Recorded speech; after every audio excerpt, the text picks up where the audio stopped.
Assista a entrevista completa com Jair Messias Bolsonaro, concedida à Rádio Auriverde. E como sempre, Bolsonaro dizendo as verdades, doa quem doer.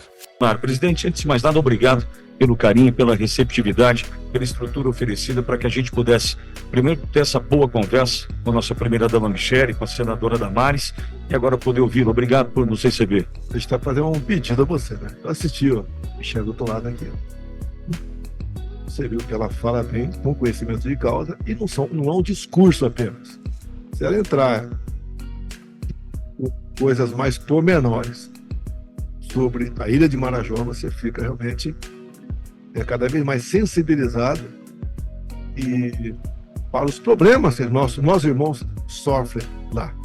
A questão também das mães atípicas, das doenças raras. Faltou ela falar muita coisa aqui. Acho que foi uma primeira conversa, não foi? É porque o tempo foi curto, era para acabar às 11 horas. Você prorrogou mais de 40 minutos aí, né? E ela fala bem, tá? Estava bem acompanhada da Damares. A Damares tem uma vivência dentro da Câmara bastante antiga, né? Era deputado e via ela perambulando pelos corredores, sempre defendendo as suas pautas. E a Damares então tem uma base muito forte. E tanto é que ela se elegeu senadora aqui em Brasília, concorrendo com uma outra candidata, né? E teve sucesso. E a Michele, como o cabo eleitoral dela aqui também, andando por Brasília toda. Então é uma história de vida real, que você vê aqui das crianças visitando o Alvorada, todo fim de ano. Eram mais de 100 crianças que lá que eram escolhidas, né? Porque não é possível você atender todo mundo aqui no DF, receber seu presente. Ela compulsava um ministro, um secretário, a atender uma daquelas cartinhas, e fizemos a felicidade de muita gente. E o que é muito importante, o exemplo arrasta. E realmente, muitos momentos, né, lágrimas nos olhos, do Alvorada, na própria presidência e também nas andanças dela pelo Brasil, defendendo quem de direito tem que defender. E como eu disse aqui, ela não criticou nenhuma ex-primeira-dama, mas é a questão de vocação. Exato. Você leva jeito para aquilo ou não, cada uma tem uma vocação. Coisa. Eu também não vou criticar nenhuma primeira-dama aqui, certo? Muito menos a minha. E assim sendo, ela deixou uma marca aqui no Brasil. Eu acho que ela não falou aqui de uma coisa muito importante, escalpelada. Chegou a falar, não? Não falou. O que eram as mulheres escalpeladas? Geralmente é a mulher da região amazônica, da Ilha de Marajó, que o transporte é fluvial. São aqueles barcos, né, que tem um motor na frente e depois tem um eixo que conduz a hélice lá atrás. Esse eixo ficava descoberto. E as mulheres se descuidavam, o cabelo enrolava, o motor arrancava todo o couro cabeludo e por vezes da própria face. Eu não sabia desse problema. Até porque essas mulheres são invisíveis, elas ficam dentro de casa. Quase sempre o marido se separa e ela fica com uma aparência realmente complicada, né? E quando nós descobrimos isso aí, ela trouxe algumas aqui do Alvorada, um evento, e quando chegava à frente, tirava a peruca e você via realmente a situação daquela mulher. Além de você dar o devido atendimento a elas, dar um BPC a elas, junto à Marinha Mercante Especial, por intermédio do comandante da Marinha, foi determinado aí que aqueles eixos não podiam ficar mais expostos, tinha que ter uma capa protetora de plástico para evitar realmente esses acidentes. E foram evitados, realmente. Mas a questão da mulher escalpelada, geralmente é evangélica, né? Em grande maioria, porque é cabelo mais longo, é o costume, né? Então, essas coisas, entre outras, que eu acho que no momento oportuno, você pode voltar aqui e falar, não me entender, excelente para vocês aqui. Sem dúvida. Presidente, o senhor volta à capa da Veja? A minha vida começou na Veja em 86. Eu dei uma entrevista, sessão ponto de vista, né? Eu fui punido administrativamente em 15 dias naquela época, né? Depois se valeu a pena, não valeu. Achei que o que eu falei estava certo. Obviamente, como militar ativa, eu não podia falar a Veja. Minha vida começou lá. E vira mexe, a Veja volta à minha vida. Hoje, claro, por gentileza. Acho que é. Claro. Uma entrevista que saiu o que eu falei realmente, nada aqui foi tupado. Que bom, presidente. E a gente fica feliz com essa imprensa quando ela realmente não se aproveita de uma frase, né, isolada tua, numa entrevista que durou aproximadamente 1h30, para fazer aqui dar a sua versão ou fazer a sua crítica a quem quer que seja. Então, agradeço a Veja, peço ao pessoal que leia, a entrevista não está muito longa não, vale a pena, e me deram a oportunidade de expressar o meu ponto de vista e muita coisa que vem acontecendo comigo. Obviamente, muito mais coisa eu teria que falar, muitas coisas eu falei, mas não tem espaço para botar tudo aqui, e a gente vai discutindo, vai conversando. E os principais pontos, presidente? A questão da inelegibilidade. Primeiro, por que eu estou inelegível? Perseguição política, mais uma. Porque eu conversei com embaixadores, porque subi o carro do som do Silas Malafaia e falei no dia 7 de setembro, é uma perseguição, sem dúvida alguma. Tá? Tornar o cara inelegível, porque ele atrapalhou o sistema ao longo desses 4 anos que ele teve lá. Você for buscar os números da economia, publicado hoje, inclusive, aqui você vê aqui, tá na própria Folha de São Paulo, hoje aqui, uma matéria sobre necessidade de ajuste. Dilma passou para o Temer, ou seja, Temer recebeu uma necessidade de 3,5% do PIB. Já o Temer passou para mim com uma necessidade de 1,2%. E eu passei em 22 com uma necessidade de 0,7%, ou seja, menor, uma queda, mesmo pegando uma pandemia, uma guerra e uma crise hídrica. E a economia é o que mexe o seu país. Por exemplo, se eu não tivesse passado o Bolsa Família para R$600, que era em média 190, o atual governo não teria como reajustá-lo, porque ele já se perdeu na gastança descontrolada por parte dele. E você pode ver, cada vez mais aparece aqui notícia de corrupção no governo. E a última agora que apareceu, está na imprensa de hoje, eu já vinha falando há algum tempo, espere os fundos de pensões. Esses fundos realmente, inclusive na Petrobras, o governo quer botar um diretor lá que já foi condenado lá atrás por improbidade administrativa, e o Conselho não quer, está tentando empurrar goela abaixo esse diretor de fundo de pensão da Petrobras, que juntamente o banco, com a Caixa Econômica e com os Correios, os seus servidores, os seus funcionários têm desconto em folha, um extra até 2030, para cobrir rombo do que fizeram de mal feito lá atrás. Deve ter um novo rombo agora. Tem outro monstro agora. E você pode ver, quando se fala em eleições, o petista, como regra, ele vive da União, vive de recursos públicos. Toda a prefeitura, por exemplo, lá de qualquer município aí, né? O prefeito perdeu o comando da prefeitura, aquele pessoal, pelo menos a nata, vai procurar outra prefeitura para se alojar. Porque eles vivem realmente disso. Né? Vou falar aqui de Araraquara.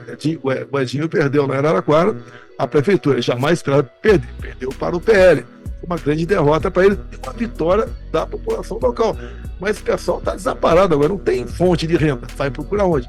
Nos cofres públicos. Tanto é que o Edinho está vindo para cá e parece que vão arranjar um ministério para ele, para botar a sua turma para poder continuar sobrevivendo na política, né? Também na sua vida pessoal. Então, essas diferenças, né? Uma coisa eu botei na Veja aqui, tá no memorial das pessoas. Agora, o mais importante que está na Veja, que eu entendo, quando se fala em liberdade. Hoje em dia, todo mundo tem medo de trocar mensagem no Zap. Hoje, cada vez mais a população está ficando com piedade, com razão, das pessoas presas por ocasião do 8 de janeiro. Ninguém é contra serem punidas por depredação de patrimônio, mas a grande maioria não depredou nada ali, nada. Alguns estão até passando por ali. E hoje em dia, né, a gente pergunta, tem um pessoal que está com tornozeleira nas ruas, outros estão presos, outros estão foragidos. E eu entendo que quem está em liberdade e não está nessa situação tem uma tornozeleira mental e está preocupado por um zap que ele passou. Vai que você passa um zap, uma pessoa qualquer, e de repente ela vai ser investigada pelo 8 de janeiro. Se você troca informação com ela, essa pessoa vai responder por alguma coisa. Tem gente, por exemplo, que além da liberdade que só tem preço, eu digo, né? Essas pessoas que estão presas aí, no meu entender, injustamente, porque depredação de patrimônio não dá prisão, cada segundo é uma eternidade. Nós temos que buscar uma maneira cada vez mais de buscar aí o perdão para essas pessoas, né? E você pode ver, essa semana, uma parte não entendeu, o pessoal foi entender depois. Conversei com a Carolina Detone, que é a presidente da Comissão de Constituição e Justiça, conversei com o Valadares, que é o relator do projeto de anistia, que foi feita uma proposta pelo Arthur Lira, E eu tomei a frente, conversei com alguns parlamentares, conversei com eles também, topei a proposta, criar uma comissão. A gente vê alguns intergalácticos, né? Olha, o Bolsonaro, o PL, não sei quem, aceitou voltar a estaca zero perante a anistia. Vamos supor que você aprovasse hoje o pé da anistia na Comissão de Constituição e Justiça. Quem decide a pauta é o Lira. Eu entendo que o Lira, temos conversado muito bem com ele, ele expôs para mim, eu concordei com ele e corremos risco da aprovação do pé da anistia no plenário. E vamos supor que se aprovasse o plenário. Chegando no Senado, o Pacheco não botaria em pauta. Afinal de contas, uma entrevista no UOL agora, eu fico até envergonhado de ler uma entrevista daquela, o Pacheco buscando se cacifar para o Supremo Tribunal Federal, diz que não tem juízo ainda sobre os atos de 8 de janeiro. Ele sabe apenas que foi um atentado à democracia. Que atentado, Pacheco? Alguém tentou tomar o poder dia 8 de janeiro num domingo? Você pega o chefe do executivo em qualquer lugar do mundo num domingo, e ele saiu cedinho, foi para Araraquara por coincidência, pessoas que não tinham arma nenhuma. Alguém acha que 1.500 pessoas programaram tomar o poder no dia 8 de janeiro e ninguém sabia? Só foi descoberto naquele dia? E os autores, alguns autores, né? Alguns atores daquele movimento, como o G. Dias, está aí, livre, leve, solto por aí, outros coitados presos. Então, devagar, a gente vai mostrando a importância realmente de nós cedemos para poder ganhar. Não adianta bater o pé agora, que alguns ficam, e falam grosso, né? Tem que dar um grosso, o Bolsonaro perdeu a identidade, fala os palavrões a meu respeito. Mas se Grito ganhasse qualquer coisa, né? Gente, eu acho que pouco não ia morrer. Na hora que ele está vindo para batedor lá.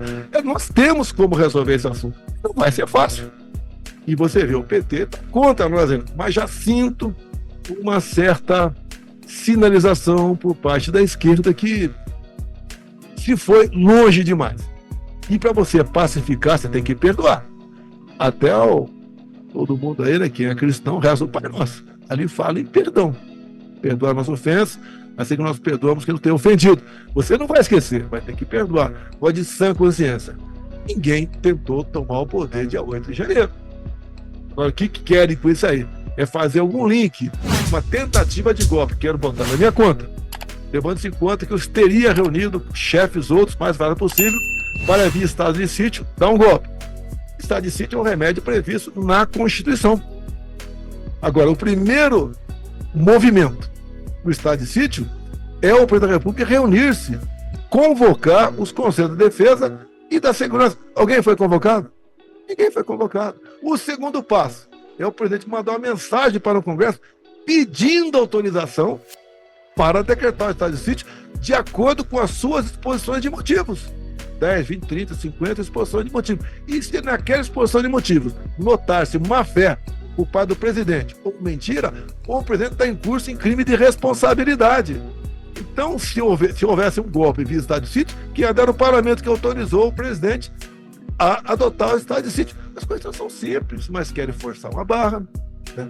Querem justificar a barbaridade que fizeram com esses mais de 100 presos atualmente, que estão aqui, a maioria da Papuda, o pessoal da turma eletrônica, o pessoal que está na Argentina, em cima de achar uma pessoa para dizer essa pessoa atentou contra o Estado Democrático de Direito. Atenta contra o Estado Democrático de Direito, Vitória, quem não segue o devido processo legal. Quem toma a si, tá, o direito de investigar, denunciar, escolher os investigadores. Lembra daquela história de use da sua criatividade? Olha, o chefe quer pegar o Eduardo, é isso daí. É o que fizeram agora com o Gaia, aqui 2 dias antes das eleições, acusando ele de gastar verba pública, numa época que ele sequer tinha mandato de deputado federal ainda. A gente vê todo dia na imprensa, vão prender o Bolsonaro. Eu não tenho nenhuma preocupação em responder pelo que fiz. Agora, a preocupação é quem vai me julgar. É quem fez o inquérito, essa parte da Polícia Federal, que tem na frente o senhor Fábio Schor, que faz o que o ministro bem entende, para buscar aí atendê-lo. Isso não pode acontecer. Isso não é democracia. Como digo na Veja que se eu não puder disputar as eleições por causa dessas acusações, de vez, né? Se alguém achava que vivíamos 10% de democracia ou 5%, agora é zero. Agora é ditadura total. É regime venezuelano, se bem que em alguns pontos o Brasil está mais avançado que a Venezuela, infelizmente, onde pega-se a Maria Corina e a torna inelegível por 15 anos. Por quê? Qual a acusação? Atos antidemocráticos. Como está, por exemplo, a ex-presidente da Bolívia, né, presa por 10 anos com a acusação atos antidemocráticos. Como acontece lá na Nicarágua, né, as lideranças de oposição a Ortega presos há dezenas de anos com a acusação atos antidemocráticos, atentou contra a democracia. É o que acontece no Brasil. Presidente, e se é uma construção para o PL da anistia avançar, a questão do senhor elegível para 2026 também há um caminho para que isso avance de fato e o senhor volte a disputar a eleição? O que eu falei para Carlos Candetone, falei para o Valadares, lá do Sergipe, não quero meu nome no corpo do projeto. A prioridade é fazer justiça com esses que estão presos e com aqueles que estão na Argentina e outros que estão com tornozeleira eletrônica pelo Brasil, porque não tem cabimento. 2 anos de investigação, quem coordenou isso tudo, quem queria dar o golpe, se eu estava fora do Brasil, quem queria dar golpe? Se eu nomeei em dezembro os novos comandantes militares a pedido do Lula, quem vai dar golpe? E golpe, se alguém quiser dar, enquanto tiver mandato, não tem dificuldade. É só botar os malucos aí nos pontos-chave e levantar a espada e ir pro pau. Só que, né, não é isso apenas. Essa pessoa tem que ter um mínimo de consciência como é que fica o dia seguinte. Eu costumo dizer, né? Levando para um lado aqui familiar. É a sogra que mora na tua casa e você briga com a tua mulher. Você arranja uma confusão enorme ali dentro. Aqui é a mesma coisa. No dia seguinte o mundo levanta barreiras contra a gente. Corta sinal do Zap, mexe nas mídias sociais, né? Censura tudo. Não vem produtos essenciais para cá e você vai segurar como isso aí. Mas faz igual a Venezuela. Queremos isso para o Brasil e você pode ver, Pitório. Eu desafio quem mostre uma só ação minha fora das 4 linhas da Constituição. Tem gente que reclama, dizendo que tinha que jogar fora, tá certo? Quando você assumir, você joga fora, certo? Porque sempre tem um ar fidei. Agora, quem tá errado? É igual na entrevista aqui também, pergunta se eu quero um Senado forte, em 26, para fazer impeachment. Eu falei, olha, eu quero um Senado forte para evitar qualquer pessoa de outro poder extrapole. E tem um ditado que diz, né? O homem só respeita o que ele tem. Se o caminho está aberto, outro vai entrando. Tá? No Brasil não é diferente. O parlamento abriu, o primeiro erro foi a Câmara dos Deputados aceitar a manutenção da prisão do Daniel Silveira. O primeiro erro foi lá, que está na Constituição, no artigo 3º, que não foi revogado ainda. Que o deputado está lá, mal ou bem, só pode ser preso em flagrante delito e crime afiançado. E não foi esse caso. Tanto é que quando eu concedi a anistia dele no dia seguinte, ele saiu da cadeia. Ou melhor, nem foi preso. E muitos falaram que está comprando briga com o Supremo. Não estou comprando briga com o Supremo. Estou mostrando que o Executivo aqui está sendo independente. Se não tivesse o artigo 53, não podia fazer isso. E mais ainda, com todo respeito, que eu fui 28 anos deputado federal. Eu falei, quem prendeu o Daniel Silveira não foi Alexandre de Moraes. Foi a Câmara dos Deputados que a maioria esmagadora votou sim. E depois tiveram outros problemas, né? E quando você abre essa porteira, temos um montão de gente ameaçada. Nós estamos gente parlamentar respondendo. Um filho meu, 2 filhos meus agora, inclusive, respondendo por palavras. E o parlamentar tem uma imunidade, né? Por quaisquer palavras, opiniões e vozes. Então, esse pronome aí, definido quaisquer, eu acho que é um pronome definido, quaisquer, não tinha na Constituição de 88. Eu ajudei, simples voto lá dentro, em 2001, botar o quaisquer, porque até aquele tempo ficava, não, mas isso você pode, aquilo você não pode. Nós botamos quaisquer para falar. Você falar, Pitório, você é feio, barrigudo, sei o que lá. Você tem razão. Você não pode fazer nada comigo, você pode buscar a justiça, botando morais. Vai me botar na cadeia? E não, Pitório. E eu digo, o parlamentar pode pregar a barbaridade que bem entender lá. Como, por exemplo, eu lembro dos anos 90, até hoje, né? Tem lá alguém colhendo assinatura para uma PEC. E lá tinha uma PEC lá, pedindo lá a volta da escravidão, pedindo 1 litro de cachaça na cesta básica, um montão de absurdo. E os 80 deputados assinaram. Deputados renomados, que assinaram sem ler. Agora, realmente foi uma falha do deputado, uma má fé, Foi um grande jornal de São Paulo que patrocinou essa PEC Mandrake aí, né? Mas você não pode punir o parlamentar porque botou a volta de escravidão na assinatura do depoimento a uma PEC. Mesmo que fosse uma PEC séria, é o direito dele. Ponto final. Logicamente que seria algo absurdo. Você, no mínimo, tinha que submeter esse parlamentar à insanidade mental e depois o povo lá não votar mais nele. Então, isso, em parte disso, está na revista Veja. A gente começa a mostrar que a mídia, você pode ver, eles não querem censurar fake news ou desinformação. Eles querem censurar a verdade.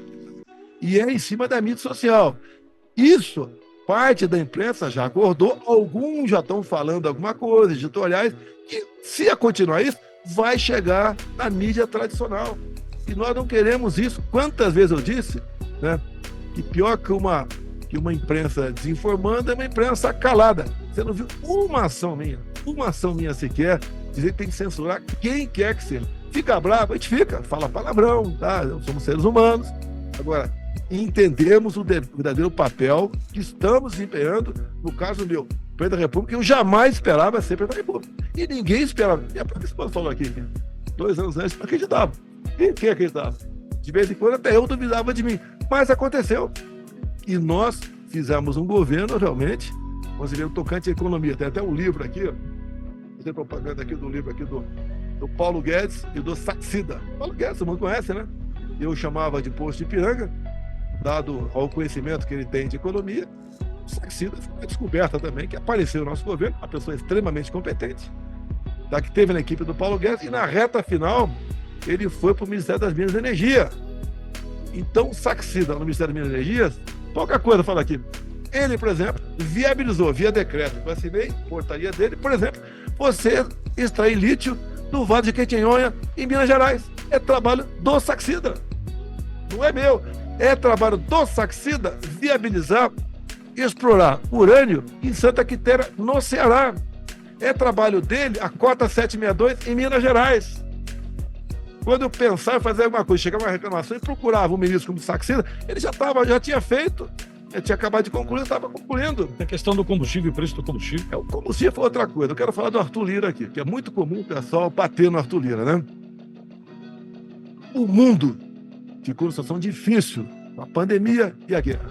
O preço dos combustíveis explodiu no mundo todo. Não foi no Brasil que foi lá para cima o preço dos combustíveis. E tínhamos que tomar uma partida. Alguns queriam um fundo, tá? Outros que não sei o que lá. A equipe econômica teve a ideia, eu apenas acompanhava, né, de vamos zerar os impostos federais. E a preocupação era, quanto a gente vai perder? O cálculo é perder 40 bilhões por ano. E buscamos o parlamento.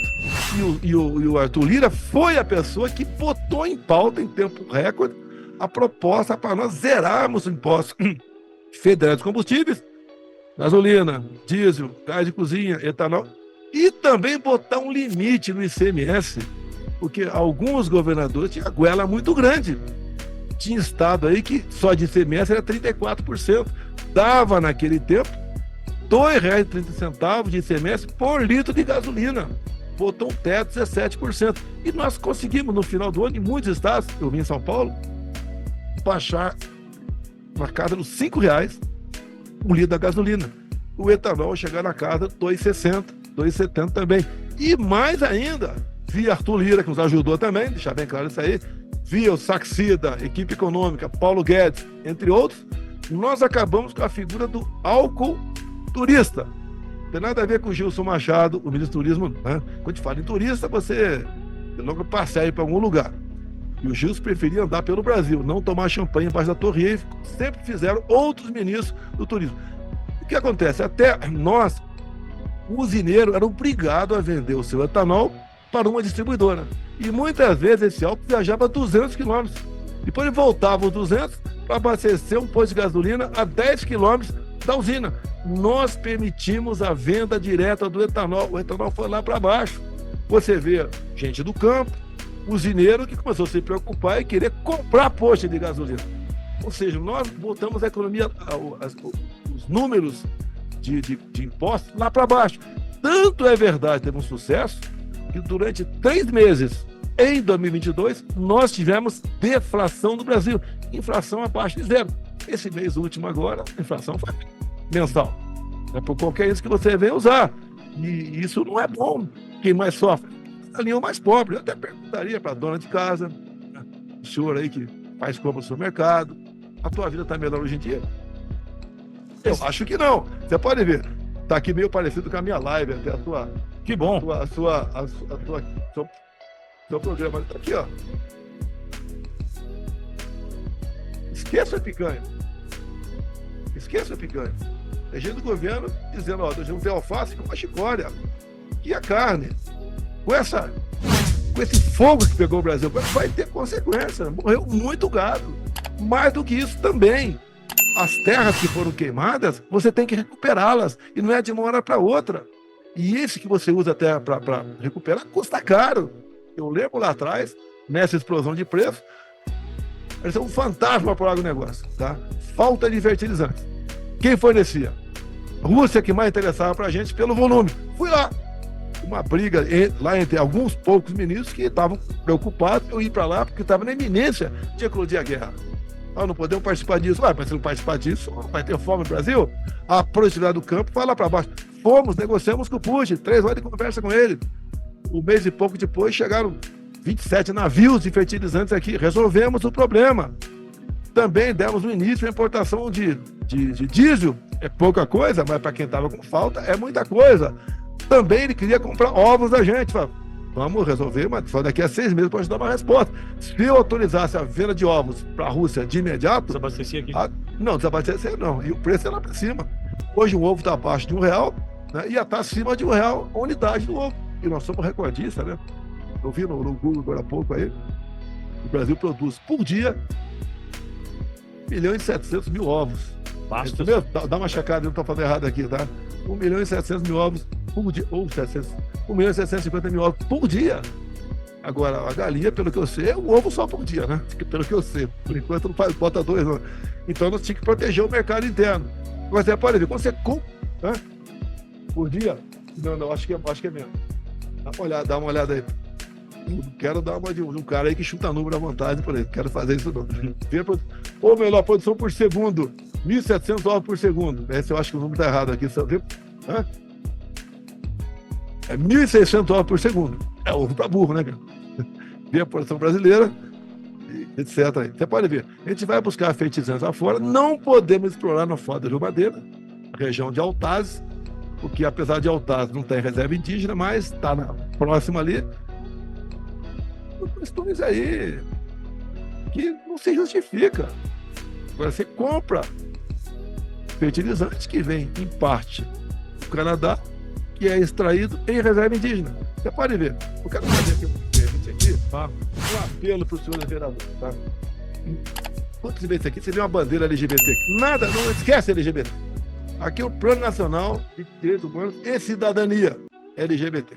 Okay? Lá dentro são 180 itens. Então, 180 itens, um montão de coisa que você ali vai ver. Entre outras, né? Entre outras. Essa aqui é bacana, aqui, tá? Sim. Não, 180 itens. Sub-itens, você passa de milhares ali. Quando você fala em demarcação de terra indígena, vamos supor que você tem uma fazenda de 2.000 hectares. E uma reserva indígena vai tomar metade da tua fazenda. E você planta soja. Agora, metade da tua fazenda vai passar por uma etnia. Você ficar chateado, bem, tá? Eu não demarquei nenhuma reserva indígena, já bem claro. Agora, a etnia que ficou aquele 1.000 hectares, não pode plantar soja. Tem que deixar crescer mato. Mesmo uma terra já agricultável. Quando eu assumi, por exemplo, os parecis de Mato Grosso, tá? Plantava, ainda plantam, né? Mas tinha uma multa de 120 milhões em cima dele. Nós fomos atrás, resolvemos.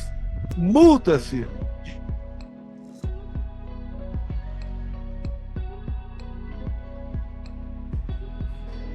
Perdemos a conexão com o áudio de Jair Messias Bolsonaro, presidente Bolsonaro. Vamos recuperar ali o áudio rapidamente. Assim que recuperar, a gente coloca no ar. Ok? Então, obrigado por nos assistir. Peço que se inscreva no canal. Deixe o seu like e compartilhe para ajudar o canal a crescer e trazer muito mais conteúdos para você.